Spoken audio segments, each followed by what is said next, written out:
የሰይጣን ትልቁ ፈተና ምን እንደሆነ ታውቃላችሁ? ግራ መጋባት ነው። ከግራ መጋባት የሚያድነን ማን እንደሆነ ታውቃላችሁ? ክርስቶስ ነው። እንዲሁ ክርስቶስ 100 ሚሊዮን ጊዜ ክርስቶስ ብል እንዲሁ ይበቃ መሰላችሁ? ይበቃል?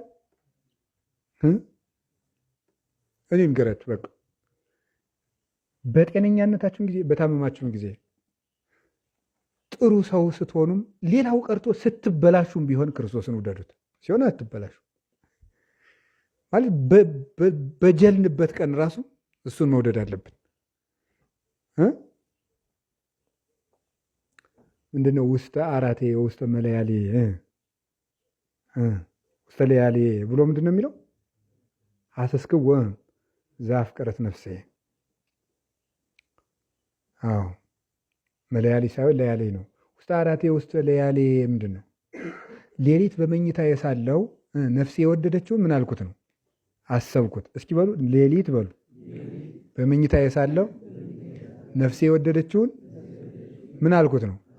ምን ማለት እንደሆነ ታውቃላችሁ? ነፍሳችን የምትወደው ማን ነው? አቤት ክርስቶስ ነው። መድኃኒታችን ኢየሱስ ክርስቶስ ነው ነፍሳችን የምትወደው። ሌሊት በመኝታ ሳለው ማለት ሌሊት ምንድን ነው? እስቲ እንግዲህ ተርጉሙ። እንግዲህ አሁን እኮ ሊቃውንቱ ናቸዋል፣ እናንተ ተምራችኋል ቅድም። ኃጢአት። ሌሊት ምንድን ነው? ኃጢአት። አራት አልጋ ምንድን ነው? ይሄው ሰው ሁሉ የሁሉ ሰው እኮ ሊቅ ሆነና ስንፍና በሉ። ሌሊት ምንድን ነው? ስለዚህ በመኝታ ሳለው ነፍስ የወደደችውን ፈለግኩት ማለት ነው። በኃጢአት ውስጥ ነን ራሱ ማንን መውደድ አለብን? ክርስቶስን መውደድ አለ። የሚያወጣን እሱ ነው። ወዘእንበሌ ይትክሉ ገቢረ ወይምንተኒ፣ ያለ እኔ ምንም ልታደርጉ አትችሉም ብሏል። የሚያወጣን እሱ፣ የሚምረን እሱ፣ የሚችለን እሱ፣ የሚያድነን እሱ፣ የሚቀበለን እሱ። አዎ እንደሱ ያለ አባት የትም የለም። አዎ ሁሉን የሚሆንልን ማለት ነው።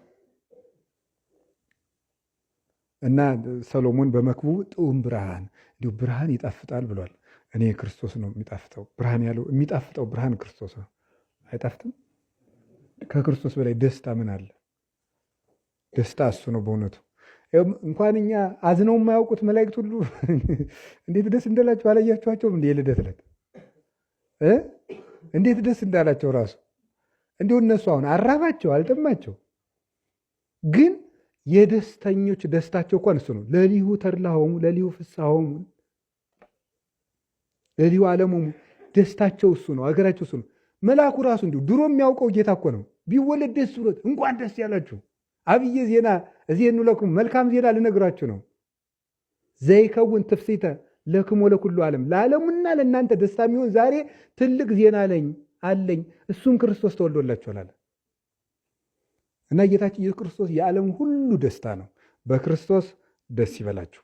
ለምን? እሺ ለምን? ብንወድቅ ማን ይለናል? ብንበድል ምን ይለናል? ይቅር ይለናል። አይደለም እንዴ? ብንደነቁር ምን ይለናል? ያስተምረናል። መምህራችን ነው፣ ብርሃናችን ነው ብለናል እኮ። ብንሞት ማን ያነሳናል? እሱ ያነሳናል።